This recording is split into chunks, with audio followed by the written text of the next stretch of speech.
है कि सांसारिक तरक्की जितनी होगी उतनी मानसिक समस्याएं बढ़ेंगी। अगर आप केवल एक सहज भाव से जीवन को जीते हैं, दृष्टा बन के, इसका मतलब ये नहीं है कि संसार की चीज़ों को आप त्याग दें। इसका मतलब ये है कि मैं सबसे पहले तो स्वीकार कर लूं कि दुनिया जैसी है, मुझे इसे नहीं बदलना। तो कम से कम मेरे जीवन में कष्ट, दुख कम हो सकते हैं, हो जाएंगे, इसकी गारंटी हो सकते हैं। अगला पर्सपेक्टिव ये निकल के आता है कि मैं किसी भी चीज़ को स्वीकार करने के पहले प्रश्न खड़ा करता हूँ। किसी ने कहा ये ऐसे हुआ है, क्यों? नहीं होने दूंगा मैं। या तो हम उसके पीछे कारण बनने की कोशिश करते हैं, या हम कोशिश करते हैं कि हम कर्ता हो जाएं। हम ये समझ नहीं पाते हैं कि मैं कर्ता नहीं हूँ, I am not the doer. हम इस तरह के सरेंडर के भाव में भी नहीं आ पाते हैं कि भाई जिसने बनाया है ये सब कुछ। जैसे मान लो आपको घर में आपने एक रेफ्रिजरेटर रखा है, आपको क्या करना है? उसको यूज करना है, इतना ही काम है हमारा।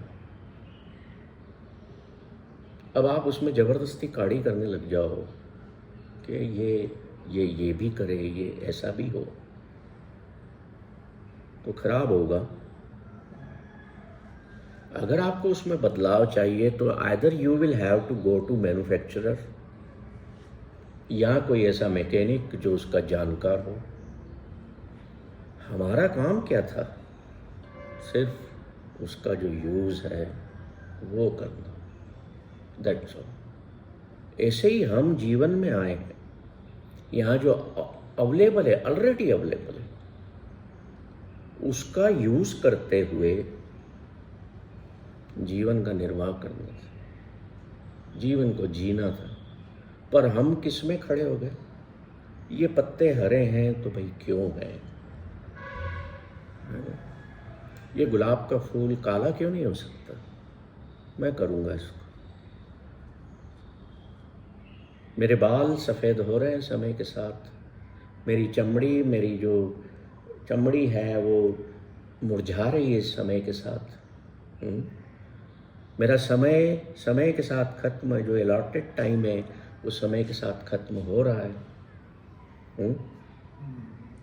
हर चीज़ से मैं लड़ने बैठ जाता हूँ कि मैं कैसे रोकूं। जैसे वो कहते हैं ना कि हम आपकी बॉडी की एजिंग को रोकेंगे, आप ये केमिकल्स लगाइए, ये चीज़ें खाइए, ये छोड़ दीजिए। We are having wars with everything.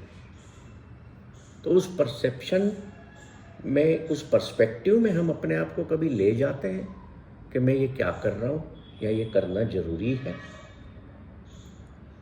Every day, up from morning to evening, even to night, जब तक आंखें नींद में नहीं चली जाती तब तक हम अपने भीतर वॉर्स क्रिएट करते हैं। तो मुझे, जब मैंने इस महाभारत को पहली बार पढ़ा था, पहले तो मेरी मदर मुझे सुनाया करती थी इसकी कहानियाँ बचपन में। जब मैंने पूरा पढ़ा 2 बार, कई साल हो गए, मैंने यही पाया कि सारी मन की लड़ाई का वर्णन है। The whole story belongs to our mind.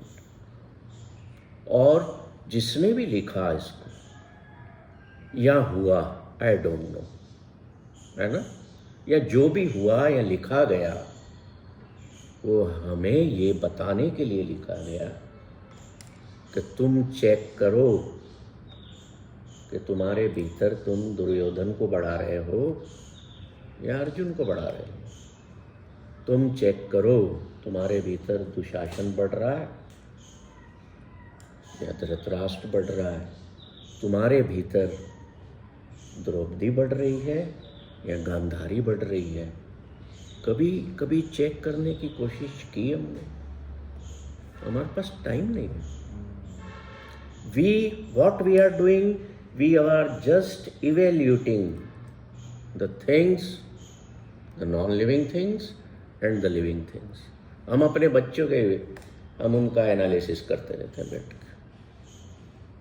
हम अपनी पत्नी के बारे में एनालाइज करते हैं, पति के बारे में करते हैं, सास के बारे में करेंगे, माँ के बारे में करेंगे।